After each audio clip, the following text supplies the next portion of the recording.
एक गांव के किनारे एक छोटा सा पपी रहता था। वो दिन भर खेलता और खाने की तलाश में घूमता रहता। एक दिन किस्मत अच्छी थी। पपी को एक बड़े मज़ेदार हड्डी मिली। वो हड्डी को मुंह में दबाए गांव की गलियों में खुशी खुशी घूमने लगा। रास्ते के सारे जानवर पपी को देखकर हैरान होते। पपी भी अब गरूर में चलने लगा। पपी ने दिल ही दिल में सोचा, ये सब जानवर मुझे देखकर जल रहे हैं। पपी भी अब गरूर में चलने लगा।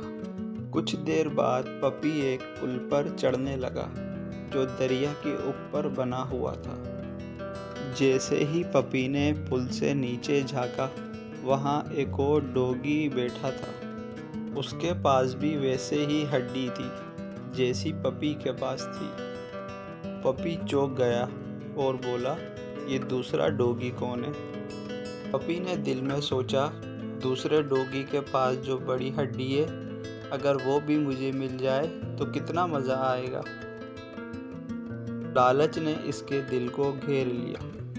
पपी कुछ देर रुका, फिर सोचा, चलो इस पर भौंकता हूँ और इसको डराकर हड्डी छीन लूँगा।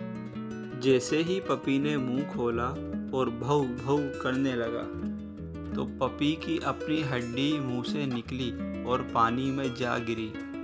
अब पानी में साया भी गायब हो गया और पपी घबरा कर बोला, ओह, मेरी हड्डी कहाँ गई? अब पपी खाली मुंह और उदास दिल लेकर बैठ गया और अफसोस से कहने लगा, काश मैं लालच ना करता, तो आज मेरी हड्डी मेरे पास होती। सबक: लालच हमेशा नुकसान देती है।